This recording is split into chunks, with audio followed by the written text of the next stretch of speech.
Think big, esti. Le rêve américain. Important d'avoir une grosse maison puis un gros pick-up. Pour mener la grosse vie avec Ginette qui a des faux totons. Tabarnak. C'est pas Linda. Hein? C'est pas Linda. Ah, Linda, tabarnak! Chris Mayo, je suis allé chez Paul Desmarais. Je pense que je vais couper ce bout-là pour la version gratis. Mais. Pourquoi? C'était bon. Ouais, les intros, elles sont abominables. C'est abominable.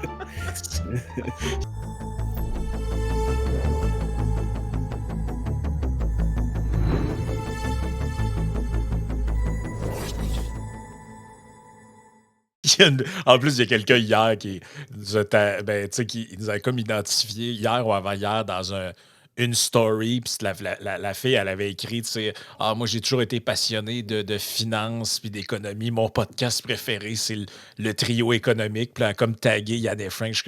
D'après moi, elle écoute pas les bouts. Elle skip des bouts, tu sais, où on dit des niaiseries. Mais ça, c'est pas grave. Si elle écoute, on la salue. Mais c'est probablement parce que ma présence fait oublier les niaiseries d'Yann. Probablement. Hey, écoute, le podcast tout seul. Moi, je vais virer Danny Turcotte tout de suite, moi, sacrément. Oh! Je me sens pas respecté, pas écouté, puis je me sens inutile. Je m'en allais jaser avec ma plante verte. Hey, la seule raison que ce podcast-là fonctionne, c'est parce que c'est toi qui l'as parti. Ce serait le fun qu'on apprenne que, dans le fond, toutes les insultes de Yann qui te fait, il y a un auteur qui les a écrites. Ouais, puis c'est Olivier Niquet. Ça explique la qualité. C'est ça. Ça serait magique. Mais non, aujourd'hui, je trouve ça le fun, la thématique que tu as proposée, Vincent, parce que c'est de quoi, il me semble, j'entends ça depuis que je suis né, là, que c'est la fin du rêve américain. Là, tu as toutes les déclinaisons, là, la fin de l'Empire américain, la fin du American Dream. Encore, il y a quelques mois, le groupe Green Day a sorti une chanson qui s'appelle The American Dream is Killing Me. Ils existent encore?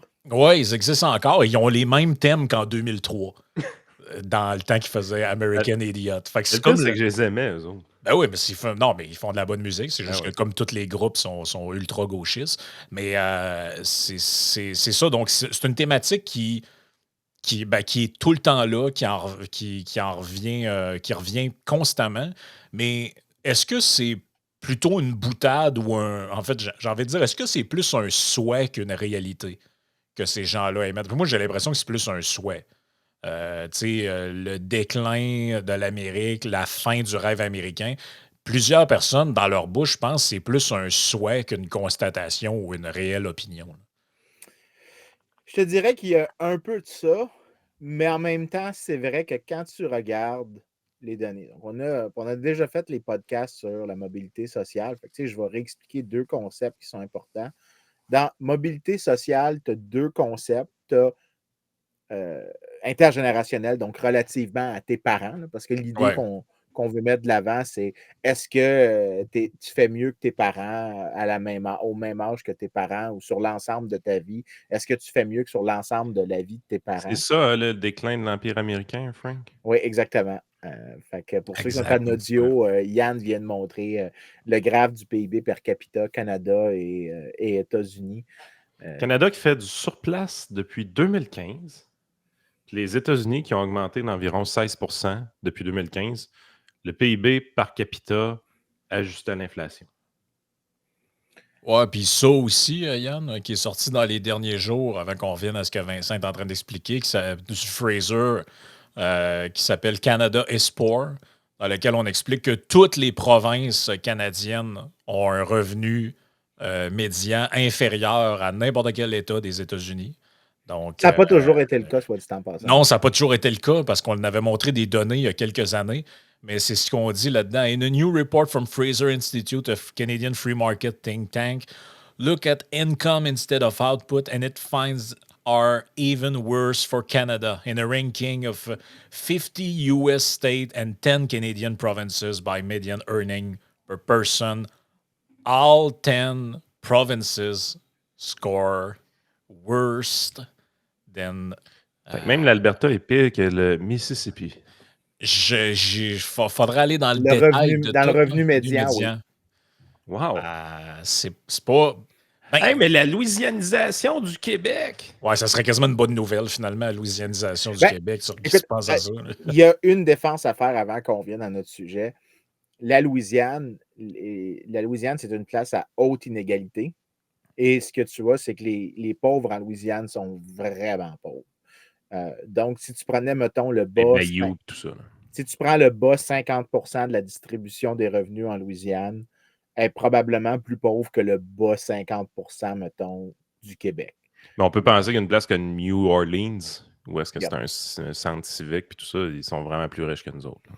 Exactement. C'est, en fait, à toute fin pratique, c'est la Nouvelle-Orléans qui monte l'État au complet. L'État en soi est assez pauvre. Mais même là, je te dis, c'est un prior que j'ai. Je ne suis pas 100% sûr parce qu'il ne faut quand même pas oublier que le reste du Québec, en dehors de Montréal, est aussi assez pauvre. Fait que, tu sais, pour comparer des pommes avec des pommes, je pense même que le plus pauvre, mettons, 20% de la Louisiane, peut-être va matcher le plus pauvre 20% du Québec. Ce qui est dire beaucoup, étant donné les inégalités exceptionnelles qu'il y a en Louisiane. Fait que, tu sais, Ouais. je mettrais ça un peu en contexte, mais eux, ils ont comme Fraser, une manière qu'ils ont faite qui a comme limité ce problème-là. Ça, c'est l'espèce de commentaire toujours classique que les gens de gauche aiment ça dire. On devrait prendre la médiane. Ben, c'est ça qu'ils ont fait. Parce que la médiane, tu divises la distribution en deux, tu prends la personne littéralement au milieu, puis tu ne te soucies pas d'à quel point les deux queues de la distribution, comme on dit souvent, les queues épaisses ou les queues pas épaisses, s'ils sont très éloignés l'une de l'autre. C'est ça. Juste vraiment prendre le milieu. Donc, tu étais en train d'expliquer, avant qu'on parle qu'on bifurque là-dessus, avant qu'il pose une bifurcation. Ouais. Donc, dans la mobilité sociale, il y a deux dimensions. La première, c'est intergénérationnel. Donc, est-ce que tu te hisses socialement? Est-ce que tu augmentes ta qualité de vie, tes revenus par rapport à tes parents et tes enfants par rapport à toi? On comprend l'idée. Et l'autre dimension, c'est quoi? En fait, ça, c'était dans l'intergénérationnel, tu as l'absolu puis le relatif. C'est est-ce que toi, tu montes en termes de revenus face à tes parents?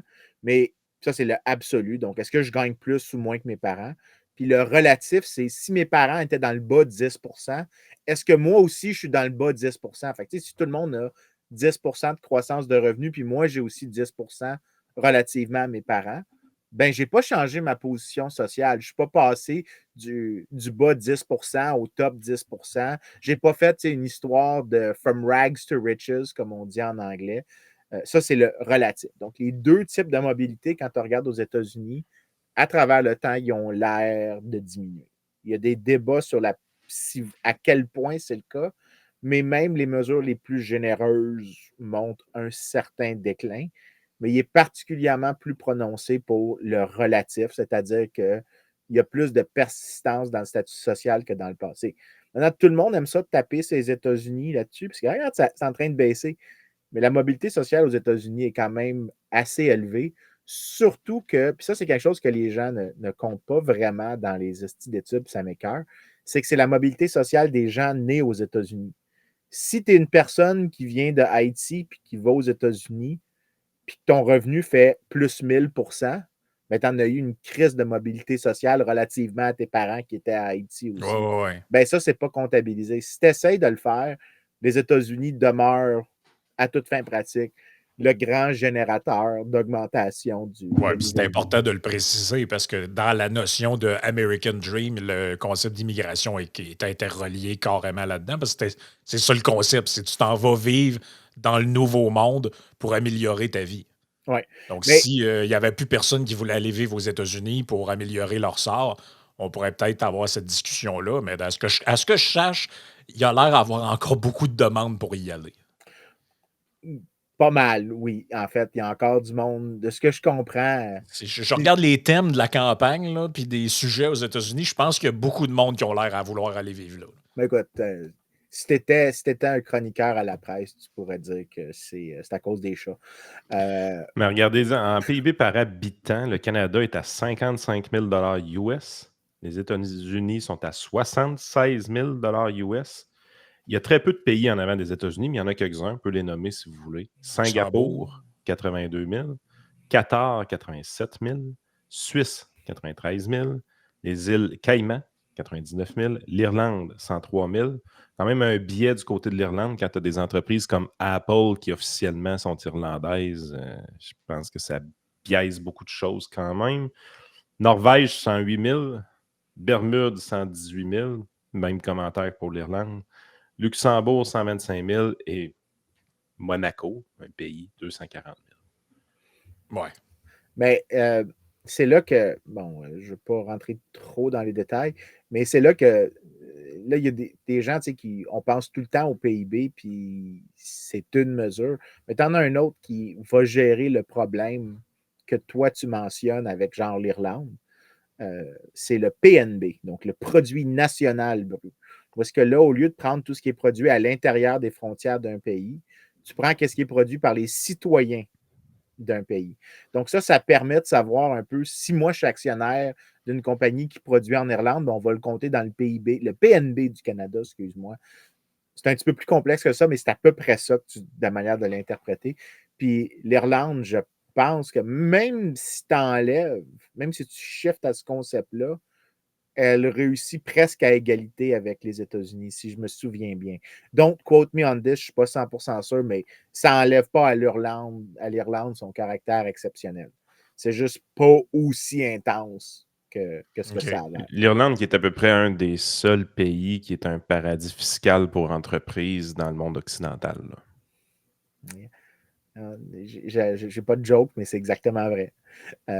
Ben, c'est le Caïman. Dans ta liste, tu disais c'est le Caïman, c'est ça aussi. Là. Ouais, mais ça, je veux dire, c'est plus des paradis un peu artificiels, dans le sens que, tu sais, je veux dire, c'est des îles qui produisent rien à part En d'avoir fait, des taxes fiscales basses. le problème, c'est de la comptabilité, de comment faire ça. Mais Ouais. écoute, la chose, moi, que je vais proposer quand on disait, tu sais, vraiment de dire que le rêve américain est mort, puis que les gens maintenant peuvent se permettre de dire que notre génération va faire pire que la précédente. Là, il n'y a vraiment aucune raison de croire ça, puis ça n'a jamais été le cas dans l'histoire des États-Unis. C'est une question que j'ai eu beaucoup avec des clients à l'occasion. J'ai des gens de 25, 30, 35 ans, ils ont leur petite famille, ils ont des enfants, ils ont 3-4 ans.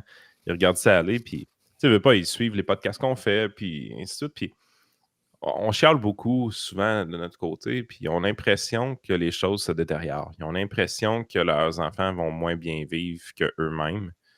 C'est sûr que tout ce qui se passe au niveau du prix des maisons les amène aussi à être beaucoup plus pessimistes.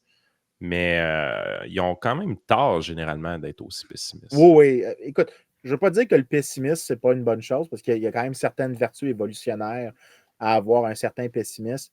Mais celui-là, il est très, très mal fondé. Là. Mais quand je dis mal fondé, il n'y a aucune raison de croire que ça a été vrai à aucun moment, même si tu inclus les générations, genre, qui ont vécu la Grande Dépression. Puis, écoute, Frank, si tu veux aller dans... Puis là, je vais le décrire parce que cette étude-là, elle est vraiment phénoménale. C'est une étude pas mal révolutionnaire qui est sortie. C'est celle du C'est Federal Reserve. l'IRIS? C'est celle du Federal Reserve Board. OK. Donc, c'est le je truc vais juste du Washington passer. Center, là, le lien que tu m'as Non, envoyé. l'autre, Non? celui qu'on avait envoyé avant que je doive annuler, ce qu'on voulait faire la semaine passée. Je peux te le renvoyer pour que tu Ouais, le mettes. envoie-moi le don, parce que là, j'ai 2 liens, mais celui-là, il n'est pas dedans. Ça sera pas long. Fait que si tu vas, quand tu l'ouvres, tu iras à la page 35, puis je vais commencer à décrire pour les auditeurs qu'est-ce que les gars ils ont fait ici. Ce qu'ils ont fait, c'est assez cool. C'est qu'ils ont pris toutes les enquêtes qu'il y a eu pour les États-Unis, puis ils ont dit, OK, on va organiser les choses par génération. Donc, la première génération qui sont capables de regarder, c'est ce qu'on appelle la Lost Generation.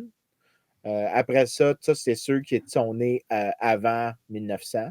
Après ça, tu as le Greatest Generation, ceux qui ont fait, qui ont peut-être fait peut-être un petit nombre d'entre eux ont fait la Première Guerre mondiale, mais ils ont clairement fait la deuxième. Après ça, tu as le Silent Generation, ça, c'est ceux qui sont nés pendant la Grande Dépression. Pour eux, toute leur vie, sont nés genre dans le pire moment de l'histoire. Après ça, tu as les problématiques boomers. Tu as Génération X, les milléniaux et Gen Z. OK? Puis, si tu prends toutes ces études-là, puis tu dis, OK, on va regarder leurs revenus dans chaque génération, à quel âge ils ont. OK? Donc, on va regarder si, mettons, en 1900, disons, 60, OK? Ben,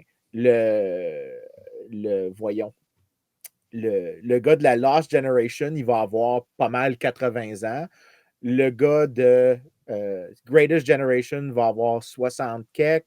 Le gars de Silent Generation va avoir 40 quelques, etc., etc. Fait que tu peux comme comparer les groupes par âge.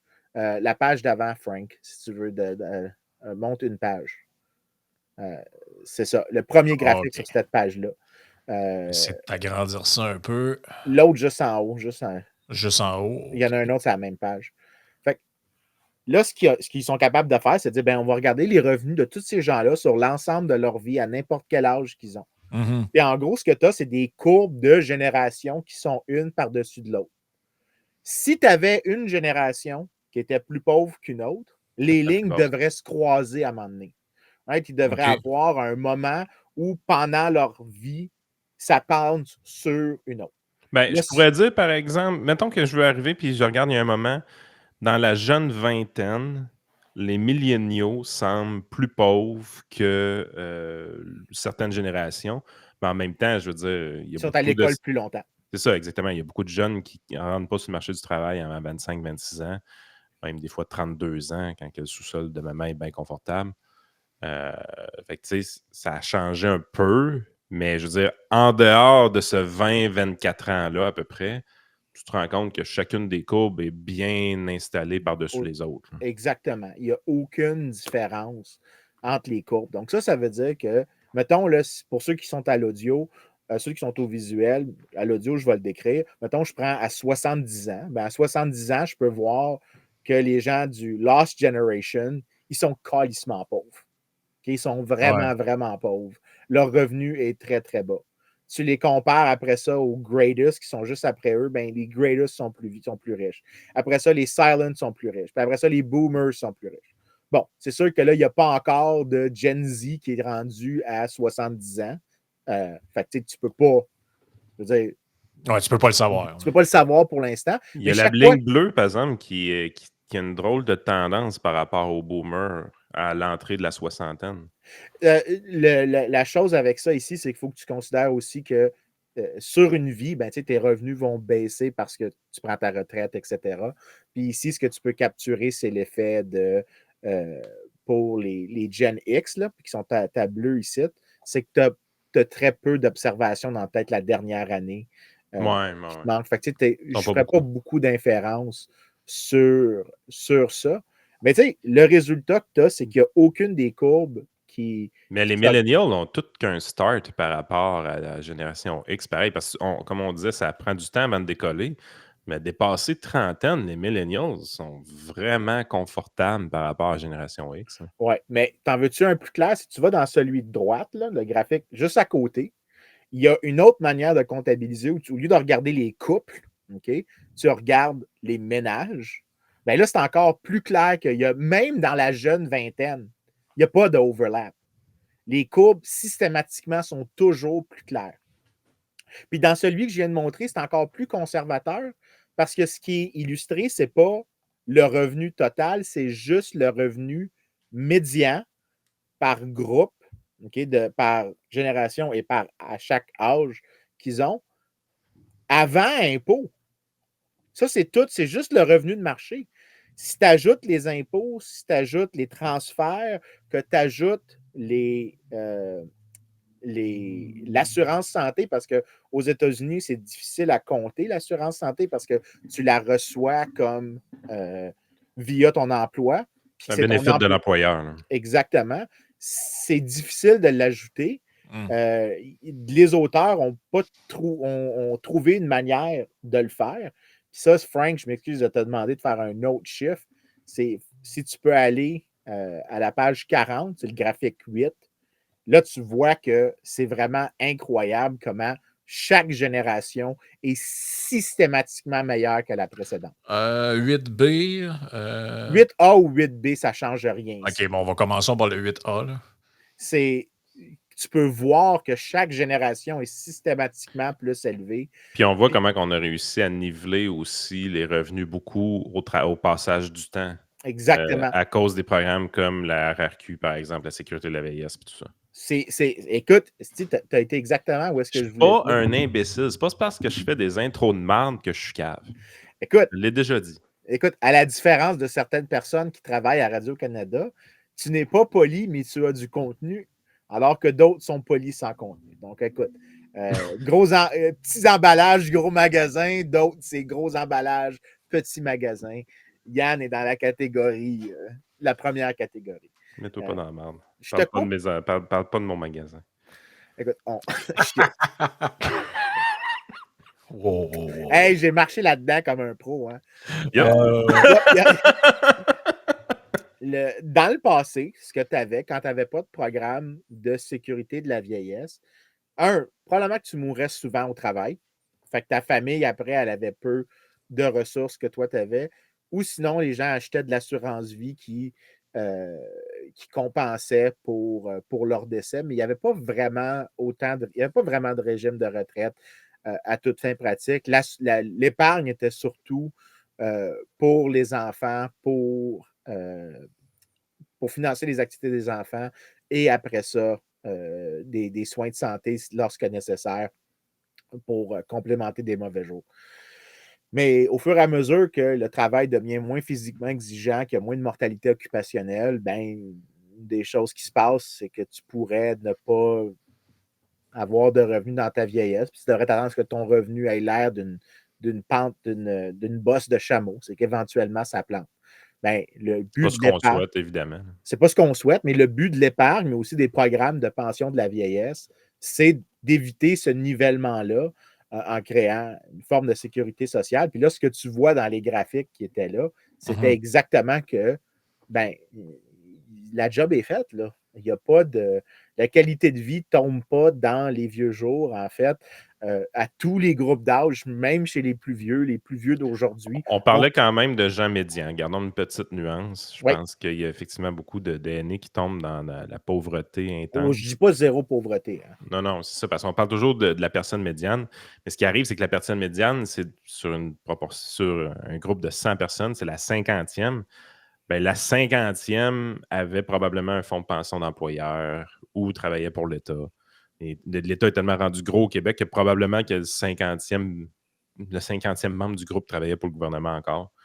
Il y a une bonne RRQ, il y a une bonne sécurité de la vieillesse. C'est pas quelqu'un qui est sur le supplément de revenu garanti, tout le monde comprend ça. C'est ça. Si on veut faire ce type d'analyse-là de pauvreté extrême à des âges plus avancés, il faut aller ailleurs dans la distribution, ça c'est évident.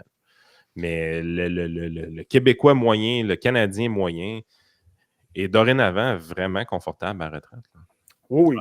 Écoute, je ne sais pas si beaucoup plus confortable que dans le passé pour sûr. Mais ici, je pense que la chose que je veux que les gens comprennent, c'est qu'il n'y a aucune évidence que la génération précédente fait mieux que la génération présente. Puis ça, c'est en dépit d'un paquet d'affaires qui pourraient mieux aller. Fait que c'est quand même assez. Il y a plus de taxes, il y a plus de réglementations, il y a plus de contraintes, il y a plus de subventions, il y a plus d'interventions du gouvernement, il y a plus de fonctionnaires, il y a plus de programmes, il y a plus de toutes, de choses qui ne fonctionnent pas. Et malgré ça, on s'est tellement amélioré, on a tellement fait de gains de productivité, d'innovation, de nouvelles technologies que ça fait en sorte que ça fonctionne pareil. Ouais. On se tape un gros État parce qu'on a les moyens de se le taper. C'est l'enfer quand tu y penses. Mais tu sais, comment tu fais pour... je comprends toutes les données, je comprends le big picture de la chose, là. Mais mettons qu'on ramène ça à un enjeu plus précis. Comment tu fais pour... Comment tu fais pour concilier ces données-là avec quelqu'un qui... Parce que je reviens au début, tu disais, Yann, des gens qui me disent ce genre de truc-là. Parce que l'impression que les gens ont, puis leur réalité pour plusieurs, c'est de dire, ben mes parents, quand j'étais petit, on vivait à Sainte-Foy dans une maison que mes parents ont achetée il y avait 23 ans. Puis moi, ben, il faut que j'aille vivre à Sainte-Marie-de-Beauce parce que j'ai pas les moyens d'acheter une maison, ni à Québec, ni à Lévis, ni nulle part alentour de la ville. Et ça fait que pour eux, ils se considèrent plus pauvres que leurs parents. Et ça, Ouais. là, c'est pas des situations isolées, là. C'est le cas de Ah, crissement du Ouais, monde. mais attends un peu. Je vais amener la nuance suivante. Puis là, je sais qu'il y a des gens qui vont me détester avec ce que je vais dire. Puis you know what? I don't fucking care. Les choix des gens ont changé au fil des années. Il y a très peu de gens qui accordent comme priorité de vie absolue de se trouver immédiatement une conjointe ou un conjoint et d'acheter une maison afin de fonder une famille. Ce n'est plus l'objectif prioritaire. Quand tu rencontres des jeunes de 20-21 ans, avant de commencer à penser à ce type de truc-là, sociétalement classique, je te dirais, là, 30-40 ans, on va parler de voyage, on va parler de voiture, on va parler d'expérience de vie, on va parler d'avoir l'emploi qui est parfait pour nos désirs, la recherche de l'emploi qui va combler nos besoins chez un employeur. Bien, ça, c'est juste ce qui est arrivé, c'est un changement d'ordre des priorités. Parce que quand je rencontre des clients qui, de leur côté, souhaitent encore commencer leur vie assez rapidement, éventuellement avoir des enfants, puis éventuellement avoir une maison rapidement, ils n'ont pas de difficulté à ramasser le cash que ça prend pour vrai. Là. Parce que les salaires sont quand même vraiment élevés à la sortie de l'université. Puis Ouais, c'est pour ça que j'apporte cette nuance-là. Regarde, je te donne un exemple. J'ai quelqu'un que j'ai rencontré récemment. Eux autres, lui et sa blonde, se sont donnés sur 2-3 ans comme objectif de ramasser le cash down d'une maison. Mais en 3 ans, ils ont ramassé 100 000. Puis les deux gagnent. La fille gagne à peu près 35 000 par année, puis le gars gagnait 65-70 000 maximum. Ça se fait, là. Non, je Écoute, comprends, Yann, mais je comprends le point, mais ça reste nonobstant, puis Pierre Desrochers nous en parlait. Tu as des gens qui vivent en plein centre-ville de Toronto. La madame était professeure au secondaire, le gars avait une job bien normale. Ils ont acheté un bungalow en 1970. Puis cette maison-là, aujourd'hui, si leurs enfants veulent l'acheter, elle coûte 2 millions. Là. Ouais, mais c'est plus le même Toronto non plus, là. Tu sais, je veux dire, les salaires pour travailler à Toronto, c'est pas. Ce qui vient fucker le chien un peu, mettons, avec un prof, probablement, c'est que les salaires sont conventionnés. Ce que tu vas voir dans le monde privé, là, c'est que pour la même job à Toronto versus à Montréal, versus à Québec, versus dans le fond du Bas-Saint-Laurent, là, les écarts salariaux vont être gigantesques. Là. écoute, je pense qu'honnêtement, vous êtes un peu trop stické sur le logement parce que. Parce que la maison, c'est un aspect de tout. Là. Non, mais Oui, mais c'est parce que les gens sont stickés vraiment sur le logement. Puis je comprends que là, les gens disent que c'est difficile de déménager, mais le taux d'accès au logement, là, regarde, ça m'a pris 2 secondes. Puis je comprends que ce qui est déplaisant présentement, c'est que vivre aux places que tu voudrais idéalement vivre, au lieu de vivre en région, parce qu'avant, les gens étaient beaucoup plus dispersés. Mais le taux de home ownership, là, le taux de propriété de la maison, recensement de 1971, 60% au Canada. 1991, 63%. 2011, 70%. Puis là, je cherche 2021. Comment est-ce que je dis?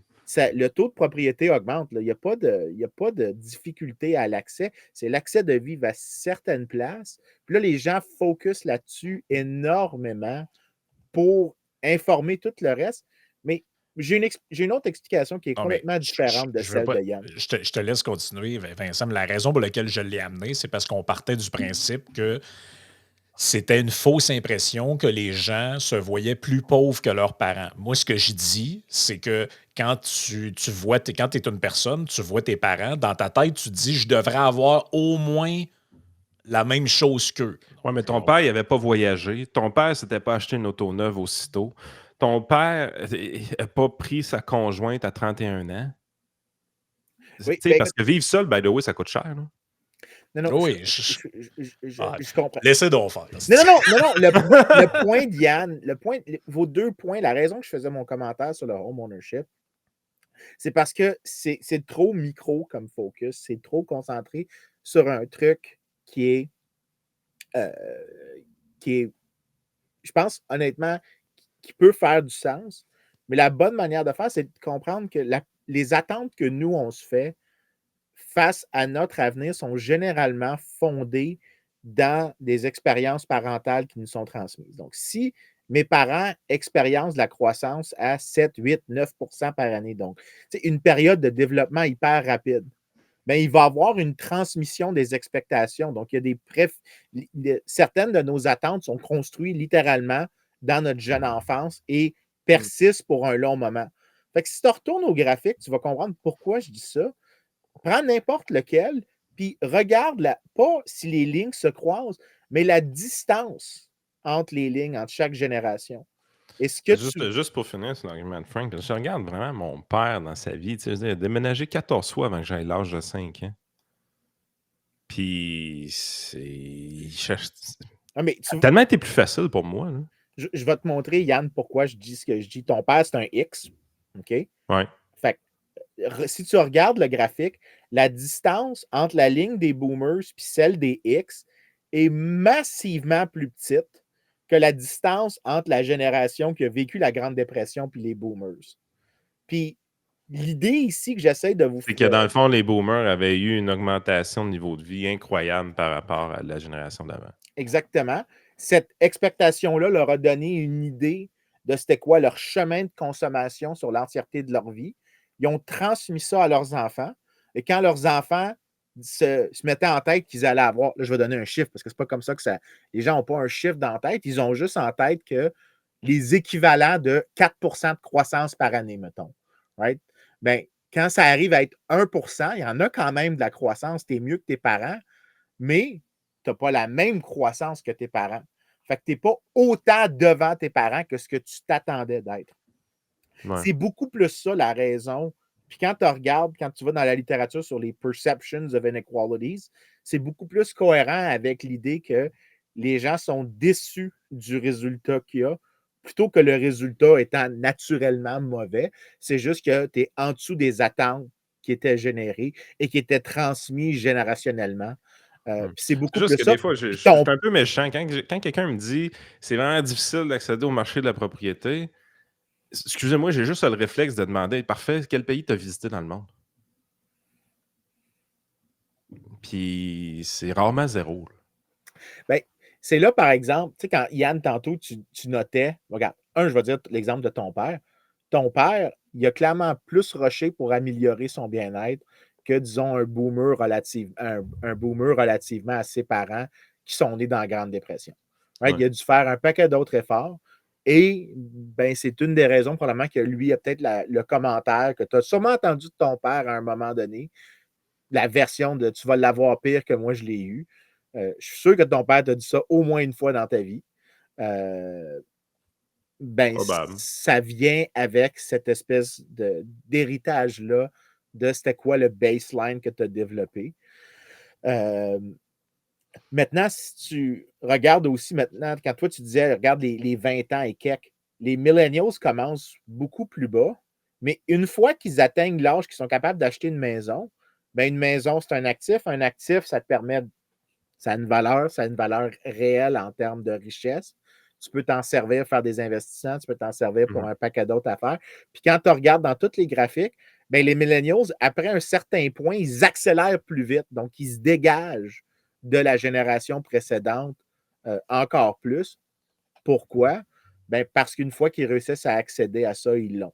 Fait que, présentement, j'ai l'impression que par le temps qu'on se rende aux millennials à avoir 40 à 50 ans, les millennials vont avoir été les gens les plus riches de l'histoire de l'humanité, malgré que c'est eux qui ne ferment pas leur crise de gueule à propos de « Ah, tout est terrible! » Ah, mais c'est exactement ça. C'est réel. Écoutez, j'ai regardé une vidéo puis il disait le comportement des humains, tu sais, c'est comme quand tu regardes d'une manière historique, tu pars de Cro-Magnon, puis là, tu arrives, puis l'agriculture, puis là, tu te pars vraiment de loin. Là. Tu te dis, il y a beaucoup de choses qui ne fonctionnent pas dans notre société, il y a beaucoup de choses qu'on ne fait pas correct. On n'a jamais été aussi bon. Fait que, tu sais, le discours apocalyptique que ça va toujours être pire après nous, c'est juste jamais arrivé. Ben, en tout cas, il y a certaines civilisations qui se sont détruites, là, on comprend ce bout-là.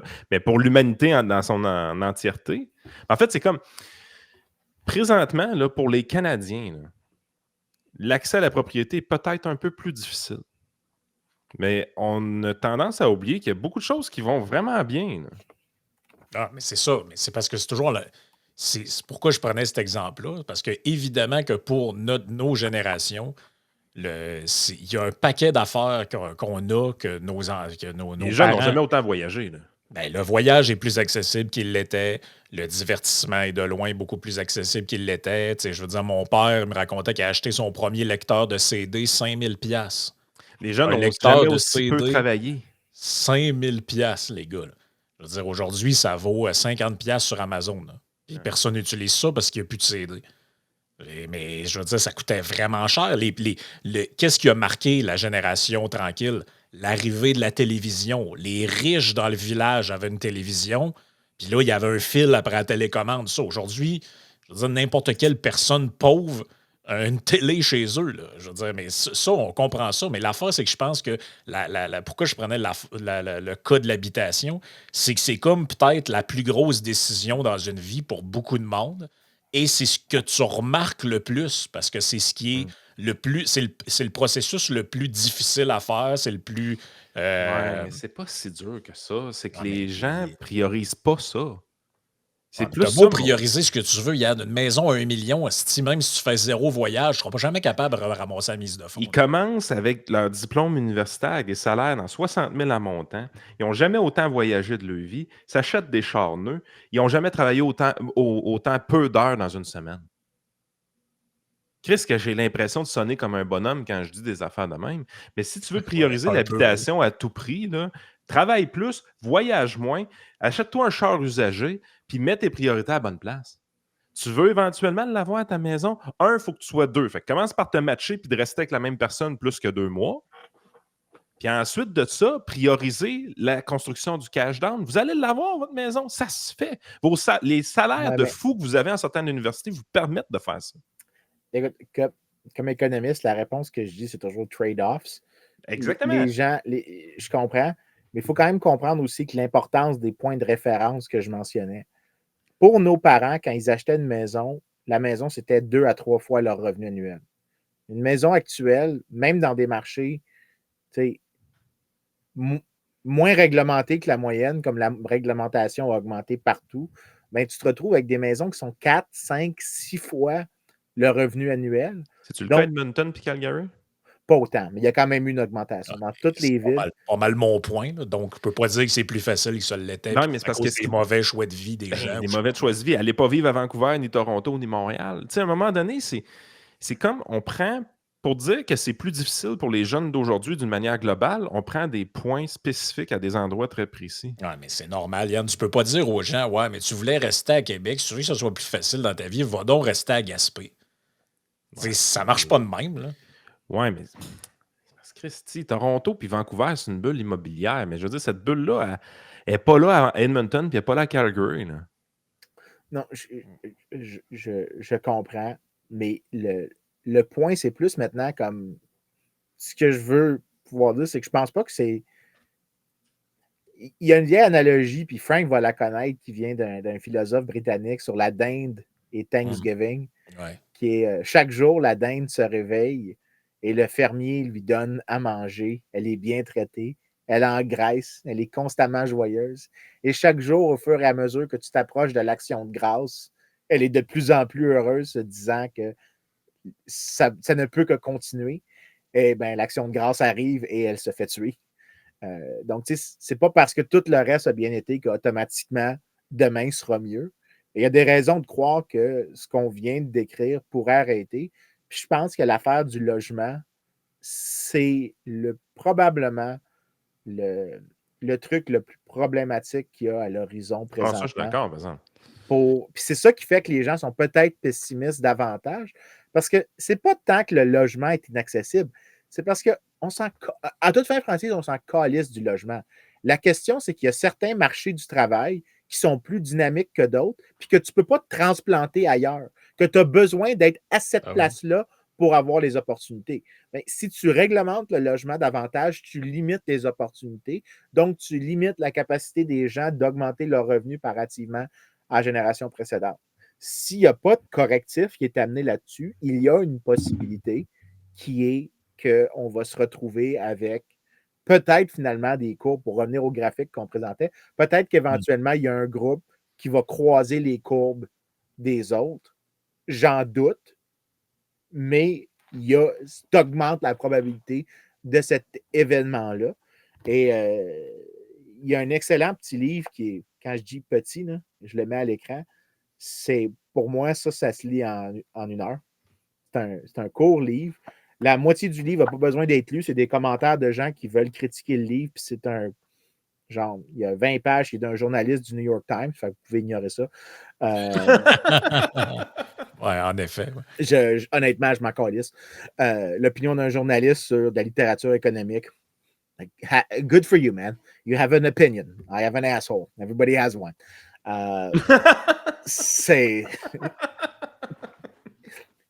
Mais le livre est excellent sur l'état du rêve américain.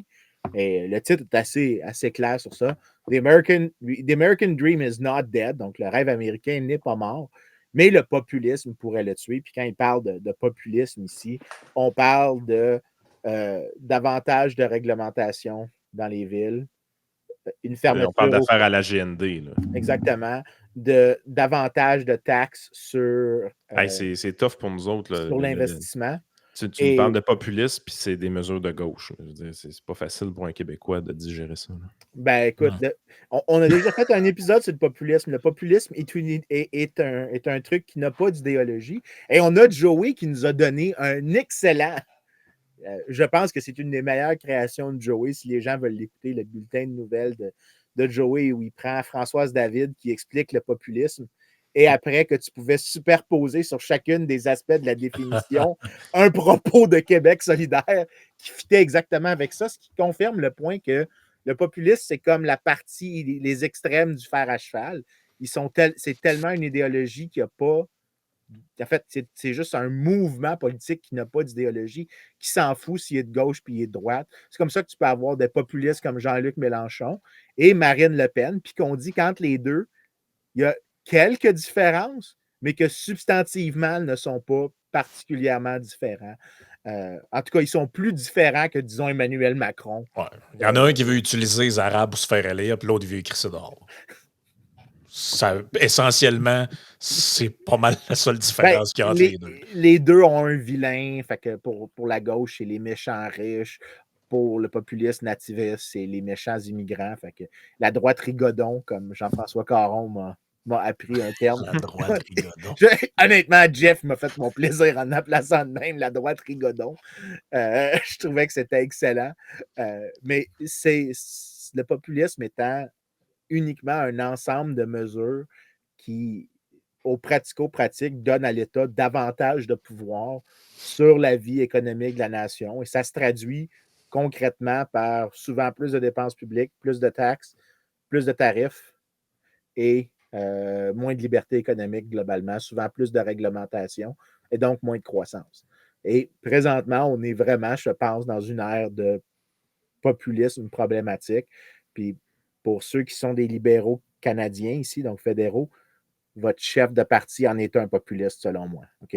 Je vais être très clair, là. C'est probablement le plus populiste des premiers ministres qu'on a jamais eu. Puis Chantal Hébert je peux se rhabiller avec ça, en fait. C'est ça. Mon cerveau est fait. J'allais dire, je ne voudrais juste pas qu'elle se déshabille pour commencer. Arrête ça, drette là, OK? Mon cerveau va dire. Le point est que il n'y a aucune raison de croire que la chose va toujours s'améliorer. Il y a des choses qui peuvent arrêter les améliorations qui se succèdent l'une et l'autre de génération en génération. Et je pense qu'il faut être vigilant. Une réglementation abusive. Je pense qu'il faut être vigilant à cet égard-là, mais le rêve américain n'est pas mort. Puis C'est même au quoi le rêve Canada. américain? Je te dirais que la manière que moi je le définis comme économiste, puis là, tu vas avoir des politiciens qui vont essayer de faire du free riding là-dessus, puis tu entends tout le temps des variantes de ça. Mais en gros, c'est que de un, tu dépasses tes parents de beaucoup. Deux, que c'est pas que tu les dépasses parce qu'eux ont eu une vie de merde. C'est que toi, tu as eu une amélioration exceptionnelle et que tu as l'optimisme que tes enfants aussi vont l'avoir. Donc, c'est l'idée que tu es capable de te dire que tu es dans une lancée qui va se continuer pour l'avenir. Si mettons, tu as 150 000 personnes qui cognent à la frontière pour rentrer, il y a une partie du rêve américain qui les appelle, ces gens-là. Ils se disent, j'ai l'impression qu'en venir m'établir en cette terre de liberté va faire en sorte que je vais améliorer mon sort. Il y a un peu de ça dans l'immigration. On veut pas, là. Oui. Écoute, moi, je le vois comme ça. Là. C'est sûr que. D'ailleurs, ça, c'est quelque chose de comique que souvent, j'ai jamais compris par des gens qui parlent d'immigration. Quand tu leur dis, ils vont toujours se concentrer sur seulement les gens qui sont nés dans le pays. Fait qu'ils vont dire, ben, ça a des effets sur X ou Y. Puis quand tu leur dis, oui, mais tu sais, mettons, là, on va y aller avec le scénario hypothétique que toute la littérature économique qui dit qu'il n'y a pas vraiment de perte pour personne dans le pays d'accueil. Mettons que le pire scénario dans la littérature, c'est qu'il y a 15% des gens dans le pays, généralement les gens avec pas de diplôme d'école secondaire, que eux, l'immigration leur nuit. Mais qu'on laisse tous les gens des pauvres pays quitter leurs institutions de merde puis venir dans un pays à haute qualité d'institutions comme les États-Unis ou le Canada. Je ne vais pas mettre la France là-dedans, mais qui vont dans des pays à meilleure qualité d'institutions, leur revenu va augmenter par 5, 6, 7 fois ce qu'il était avant. Pourquoi est-ce que je ne devrais pas compter leur augmentation de bien-être là-dedans? Pourquoi est-ce que je dois établir? Puis ça, c'est vraiment un truc que même les gens de Québec solidaire vont le faire. Ils veulent qu'on ignore c'est comme s'ils voulaient qu'on dise les Québécois sont supérieurs aux autres. Leur gain de bien-être est plus important que celui d'un Haïtien qui quitte. Ils ont systématiquement cette espèce d'idée-là et ils ne veulent jamais la tenir en compte dans cette histoire-là. Mais quand tu tiens compte de ça, parce qu'il y en a des articles sur le sujet, tu prends n'importe quelle statistique de mobilité sociale aux États-Unis, puis que tu regardes, t'ajoutes pour l'immigration, ben, peu importe le niveau que tu obtiens, tu augmentes par 1,4. Fait que si, mettons, tu dis que 50% des Américains à l'âge de 30 ans ont surpassé le revenu de leurs parents à 30 ans, ben, en réalité, quand tu ajoutes les immigrants, ben, la proportion monte à, mettons, 60 quelques % au lieu d'être 50, juste parce que tu as tenu compte de l'immigration et que les gens ont quitté un autre pays. C'est quand même assez phénoménal de dire que tu prends n'importe quel stat que tu entends sur la mobilité sociale, tu multiplies ça par 1,4, puis tu as la vraie mobilité sociale aux États-Unis. Il n'y a aucune autre nation dans le monde qui égalise les États-Unis là-dessus. C'est quand même assez sidérant. Mettons qu'on regarde une carte comme ça. J'ai la ville ici de Laredo, qui est aux États-Unis, et Nuevo Laredo, qui est au Mexique. Tu vois, la frontière, là, passe direct entre les deux. Oh, on fait juste des zooms comme ça. Là, ici, on est du côté mexicain. Ce quartier-là, là, quand même pas pire. Pas trop pire. Là, ici, tu regardes les toitures des maisons, tu fais, ouais, c'est... On sent que c'est... Ça n'a pas l'air de quartier très riche. Tu regardes ça ici, là. Ouais, hein, c'est pénible. C'est pénible. C'est tough. Là, tu traverses juste l'autre côté. Là, on va à Laredo, on va du côté américain. Check les quartiers. Tu sens l'écart de richesse gigantesque entre les deux. Là. En tout cas, moi, je le vois. Là. Ah oui, ça se voit visuellement. Donc, pour les gens qui sont en audio, on voit du côté mexicain, ça a l'air beaucoup plus magané et délabré que du côté américain. Même si, puis là, le pire là-dedans, c'est que plus tu te rapproches de la frontière des États-Unis, plus le Mexique commence à ressembler aux États-Unis et vice-versa d'ailleurs. Oui, c'est ça, ça doit pas être les endroits les pires. Ben non. Si tu t'en vas au sud du Mexique, tu vas voir que ça ressemble pas à ça. Il y a peut-être, c'est pas mal plus bidonville que ça. Là. Puis ça, c'est assez spectaculaire. La frontière passe carrément entre les deux villes. C'est une ville que s'il n'y avait pas de frontière d'un pays, là, ça serait la même ville carrément. Là. Mais juste visuellement, tu vois l'écart de richesse. Avec Google Maps, là, même pas. Je parlais dedans des maisons. Là. Écoute, peux-tu remettre la carte? Je vais te montrer quelque chose. Puis c'est assez sidérant. Les gens peuvent voir. Ça, là, ici, la ligne en pointillé, vous pouvez voir que d'un côté, les couleurs sont complètement. Non, reste à celle-là. Ouais. Les couleurs sont massivement différentes. Juste au nombre de couleurs, tu peux avoir une idée de ce qui se passe. Puis ça, là, la ligne, il y a une méthode dans l'économie qui s'appelle Regression Discontinuity. Malheureusement, je ne suis pas capable de retrouver l'article, je le cherche depuis que Yann a mis cette carte-là. L'idée, c'est qu'un Regression Discontinuity, c'est que normalement, il y a comme une ligne artificielle tracée quelque part que normalement, il ne devrait avoir aucune différence entre les gens d'un côté de la ligne, puis de l'autre côté de la ligne, ça devrait être identique. Right? C'est la même crise de place, c'est la même géographie, c'est le même climat. Il n'y a pas. Il y a Tu peux même aucune- voir que Nuevo Laredo, il y a un aéroport international. Là. Tu sais, Ben, Ben, ça mettons se qu'on passe. faisait le même exercice, mais qu'on regardait à la frontière entre le Québec et l'Ontario. Là. OK. Je sais pas si on voit le même On genre. verrait pas une différence, je pense pas. Probablement que tu n'en verrais pas, mais ici, tu peux le voir. Ici, tu peux le voir. Puis là, je suis allé retrouver l'article, mais on en a déjà parlé plusieurs fois. Ouais, Un North des outils. Korea. Exactement, mais ici, tu peux le faire avec la même chose avec la lumière. Ouais. Mais North Korea puis South Korea, c'est parce que c'est extrême. C'est le communisme puis ben, une démocratie libérale. Mais là, ici, ce que tu as, c'est une démocratie puis les États-Unis. Fait que, c'est comme tu as moins de différence. Puis même dans ce petit endroit-là, si tu prends l'intensité des lumières la nuit, Ah, je suis sûr qu'on peut le mesurer avec ça tu aussi. peux le voir avec ça. Puis je ne suis pas capable de retrouver l'article, mais tu peux le voir même là-dedans que l'intensité lumineuse est plus importante du côté américain que du côté mexicain. Puis ça, ce que tu as, c'est la différence dans ce truc-là, ce que tu peux observer, ce que c'est la différence entre une économie libérale, capitalisme avec des meilleures institutions que l'autre, juste l'autre bord. Alors que normalement, il ne devrait y avoir aucune différence entre les deux, mais Regarde les routes, aucune. Corée du Sud, Corée du Nord. On voit la ligne ici là, qui est très évidente de la frontière. Là. Regarde les routes. Le système routier, man. Oui, Le système routier de la Corée du Sud, c'est juste malade. Corée du Nord, c'est désertique. Il se passe rien. Ah, mais tu sais, l'auto, c'est un problème, Ariane. Ah non, mais tu vois que les infrastructures entre les deux pays, là, check ça, man. Le nombre de villes, la quantité d'agglomération, le nombre de routes, c'est la Corée du Sud. Tu traverses l'autre bord, il n'y a rien. En plus, il faut ajouter qu'il y a la zone démilitarisée qui gruge un peu dans la portion. Ben oui. Ce que tu devrais comparer, c'est la dernière portion de la zone démilitarisée en Corée du Sud, puis la première portion de la zone démilitarisée en Corée du Nord. Puis le problème, c'est qu'à l'intérieur de la Corée du Nord, il n'y a pas de différence entre la zone militarisée et démilitarisée. Ben, je l'ai, la carte des lumières. Là, on peut la consulter là, en ligne. Là, Earth at Night. Mettons qu'on prend l'île de... C'est Hispanola, le vrai nom. La Corée du Nord, c'est un désert. Il n'y a rien là-dedans. Ben non, il n'y a rien. Mais mettons qu'on prend l'île d'Hispaniola, l'île d'Haïti.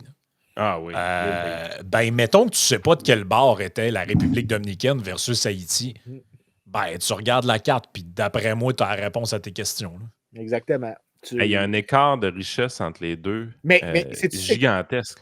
Juste à regarder la carte, tu sais quel bord est la République dominicaine et quel bord est Haïti. Là. Mais zoom out encore. Puis ça va revenir au point qu'on fait sur l'importance d'institutions. Juste à côté, il y a Porto Rico. Porto Rico qui n'est pas une place riche, mais qui obtient par vertu, certains diraient que je ne suis pas sûr que je dirais vertu, mais de toutes les îles dans les Caraïbes, il n'y a pas d'île avec autant de lumière que Porto Rico. Et qu'est-ce que Porto Rico a d'unique? Il a les institutions des États-Unis, en plus grande partie qu'autrement. Et c'est suffisant pour donner un lead incroyable. Nassau, les Bahamas, check l'île. Les Bahamas, il y a de l'argent. Tu le vois, le développement dans ces choses-là. Et l'idée, c'est quand on disait tantôt que tu pourrais tuer le rêve américain, c'est que si tu détruis les institutions, la qualité des institutions américaines, en rendant le logement inaccessible, en décourageant l'investissement, en taxant l'investissement, en décourageant l'entrepreneuriat, en taxant l'entrepreneuriat, ce qui va se passer, c'est que tu vas avoir des cas où toutes ces différences-là qu'on voit maintenant, tu ne pourras plus les voir parce que tu vas avoir éliminé à toute fin pratique ce qui donne à l'Occident son exceptionnalité, c'est de créer un environnement où on se calisse pas mal de où tu viens et que si tu es capable de te rendre, ben, tu vas réussir beaucoup mieux, tu vas être en meilleure santé, tu vas être plus riche. Hey, le Nil en Égypte, c'est malade. Là. C'est quoi qui se passe dans ce coin-là ici? On dirait qu'il y a un pays développé. Ah, Israël. Ah! Hey, mais t'as-tu vu le Nil aussi avec l'Égypte? Oh, ouais, c'est quand même. Mais c'est très fascinant comme carte, on va se le dire. Là. Ouais, Tu sais, les Knights, tu vois la différence de niveau de vie entre l'Europe et le nord de l'Afrique. Hein? C'est assez marqué. Et ben, c'est ça, là. La Corée est ici, là. Hey boy, hein. Colin, man. C'est le même monde, là. Hey, en c'est fait, fou, là. La même ethnie, là. t'en veux-tu une En fait, comique? les gens qui sont là espèrent juste qu'ils allument les lumières de l'autre bord pour avoir un peu d'effet. Écoute, t'en veux-tu une, j'allais dire comique, mais c'est tragique. En 1944, Hey, mais ça en- montre une chose, c'est que ça n'a rien à voir avec la race. Hein. non, non, mais c'est pour ça que te rappelles-tu, j'avais fait le débat avec Alexis Cormier-Denis ou Alex, whatever, Lily. Alexandre. J'avais dit l'Occident n'est pas une place, c'est une idée. Mhm. Ben, Ah ouais, je vais pour d'accord toujours avec dire ça. L'Occident, c'est une idée. Et la raison qu'on l'appelle l'Occident, c'est qu'elle est née en Europe. OK? Mais elle peut être adoptée par tout le monde. Et le résultat du corpus d'idées occidentales, que beaucoup de gens présentement essayent de rejeter, soit sans comprendre c'est quoi qu'ils sont en train de rejeter, ou délibérément, parce que je pense qu'il y a des idiots utiles dans la conversation. Euh, le résultat, c'est que tu vas jeter des choses qui ont permis à des pays non européens et non nord-américains de devenir excessivement prospères.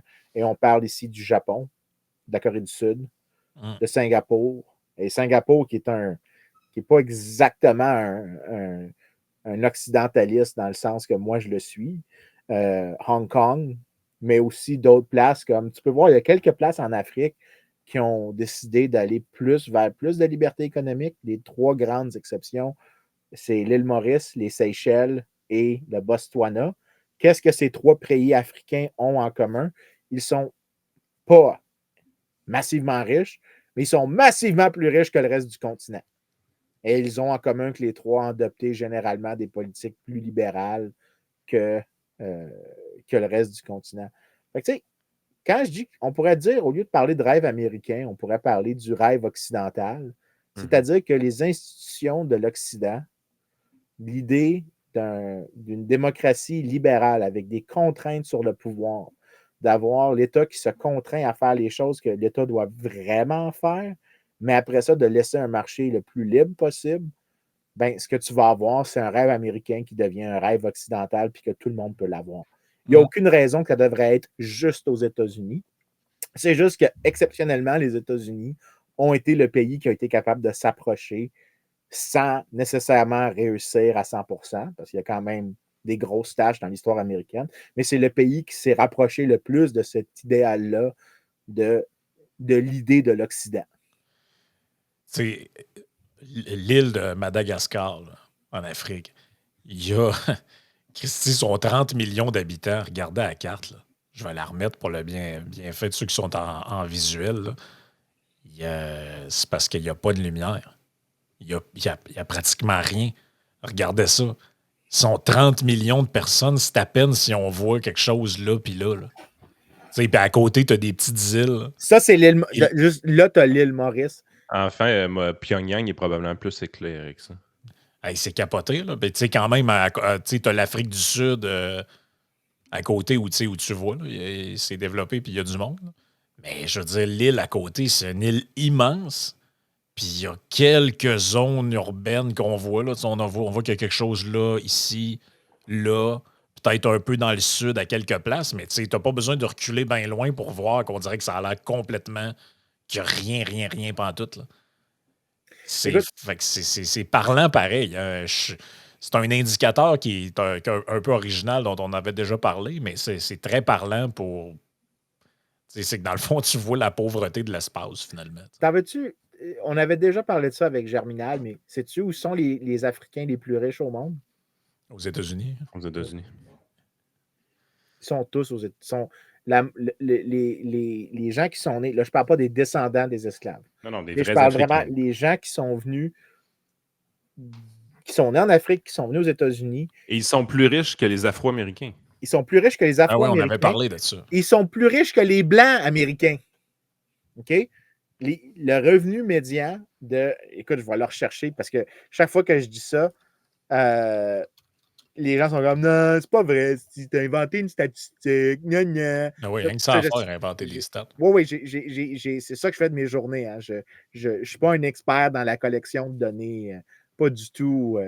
Il y a plus. Excuse-moi, j'étais encore fasciné sur la carte pendant que tu cherches ça. Là. Il y a plus de lumière en Alaska. Alors qu'il n'y a pas un crise de chat là, en Alaska. Là. Je veux dire, c'est quoi la population de l'Alaska? Ils ont genre 3 votes au collège électoral. Ils ne doivent pas être tant que ça. Là. Écoute, je t'ai envoyé un graphe. J'ai juste vraiment écrit dans Google Images. 733 000 personnes. En OK, Alaska. 733 000 versus 30 millions. En fait, juste la densité de population devrait donner, elle a un effet sur la densité de lumière. Puis ça, le chiffre que je montre maintenant là, pour passer away from Alaska, c'est le revenu médian par groupe ethnique aux États-Unis. Et ici, ce que tu as, c'est où est-ce qu'ils sont nés. Donc, c'est pas des gens, c'est pas parce qu'ils sont. C'est ceux qui sont nés à l'étranger, mais qui sont aussi des descendants Hey, mais de. ça brise-tu le mythe que les gens viennent immigrer ici pour être sur le BS, rien qu'un peu? Non, non, vraiment pas. Ça ne fait pas juste le casser. Ça prend un bulldozer, ça roule dessus, puis après ça, ça ressemble à la carrière voyons, Denis Trudel. non, Turcotte. Danny Turcotte. Danny Turcotte. Ok, Non, Danny non, Turcotte. des cas pas Danny. J'ai de Non. l'empathie pour lui. ça. Non, moi, j'en ai pas. Quelqu'un qui dit qu'il n'a pas écrit une de ses jokes. Ah ouais, mais il je était payé à rien faire, puis il a viré dépressif. Là. Arrête. Là. Écoute, anyways, tu regardes la liste, faisons la liste, tu sais, puis faisons juste regarder à peu près combien de fois plus qu'ils font que les Blancs américains, OK? Fait que des gens qui sont nés en Inde, ils font presque 2 fois plus que des Blancs américains, Hey, c'est à capoté, la ça. médiane, Ah, ben, il a volé le job. probablement. Les Taïwanais, 85 000 versus 57. Les Philippinos, 82 versus 57. Les Japonais, 70 versus 57. Ouais, mais c'est pas du cheap labor qu'on amène en immigration. Écoute, c'est cheap en crise, 100 000. Moi, je veux trouver que je suis du cheap labor comme prof d'université. Mais les Nigériens, 61 000 versus 57 000. Donc, ils sont plus riches à la médiane. Puis ça, c'est la médiane du groupe. C'est pas les exceptionnels. C'est pas les exceptionnels, c'est la médiane. Ça devrait te dire quelque chose sur l'importance. Chaque fois, il faut qu'on le répète parce que tu as des gens qui veulent tuer, qui sont là, puis ils ne comprennent pas qu'ils sont en train de tuer la poule qui a pondu l'œuf d'or.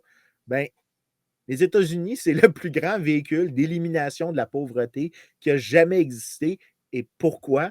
Parce que c'est les États-Unis qui se sont approchés le plus de l'idéal de ce qu'est de l'idée de l'Occident. Les Syriens, là, ils débarquent toujours bien pas ici avec des gros diplômes. Là. Non, en fait, ce qui est encore plus surprenant, c'est que si tu contrôles pour le capital humain, parce qu'il y en a moins de capital humain, donc éducation, l'expérience totale, donc toutes les choses que normalement prédisent le revenu, il y en a moins que les Blancs américains. Le fait qu'ils font plus, malgré qu'ils partent de plus loin en arrière, ça veut dire qu'il y a quelque chose qui est donné comme dans le contexte, qui récompense l'effort, qui récompense puis c'est logique, là, je veux dire, quand tu quittes, à la base, il y a des gros biais de sélection ici, puis tout le monde le comprend. Tu as tout abandonné derrière toi dans ton ancien pays. À la base de tout ça, tu as tout mis derrière toi, puis tu dis, je veux refaire ma vie, puis je veux refaire ma vie et améliorer mon sort. T'arrives-tu ici pour te pogner le cul? Ça fait pas, là. Tu peux pas tout abandonner ça, puis venir ici pour te pogner le cul à deux mains, là. Tu es venu ici avec une motivation d'améliorer ton sort. Tu es plus motivé que tous les autres. L'avantage concurrentiel que tu as, c'est ton niveau de motivation. Mais déjà, le choix des gens d'aller là, aux États-Unis, puis dans les pays dits occidentaux, montre que le rêve dont on parle depuis le début, on pourra passer à Patreon après, ben, c'est qu'il existe encore. Sinon, je veux dire, ça veut dire que si, mettons, les gens pensaient que la vie qu'il allait avoir au Canada, aux États-Unis, au Royaume-Uni, en Allemagne, c'était de la merde, ben, ils immigraient, ils essaieraient de se sauver en Inde, au Bangladesh ou au Ghana. Là. Ils n'essaieraient pas de se sauver. Ou en France. Ou en France, malgré que la France attire quand même. Parce que si tu pars du Cameroun... Ah non, je m'excuse. Je pensais qu'on mettait la France dans le même groupe de pays que le Ghana, le Cameroun. Oui, c'est ça. Parce que je maintiens, c'est un pays en voie de développement. Oui, c'est ça. Quand même plus productif que nous autres. Hein. Ah, ça c'est un mythe. Hein? C'est complètement un mythe, ça. C'est juste, c'est des gens qui ne comprennent pas les stats qui disent ça. Non, ben parfait. On va passer là-dessus, sur cette bitcherie faite à Yann en terminant. On va passer sur Patreon. Et ben c'est ça, joignez-vous à nous. Je vais me mettre le petit code au bas de l'écran. Puis on va passer dans le segment Travaillez! Travaillez, bande de lâches. Travaillez, bande de lâches! Vous aurez le toute temps de façon, dormir quand vous serez mort. Ils sont déjà tout en maudit après moi, déjà, ce monde-là. Casse pas ta tête. Ouais, c'est ça. C'est toujours la même affaire. Je suis une méchant.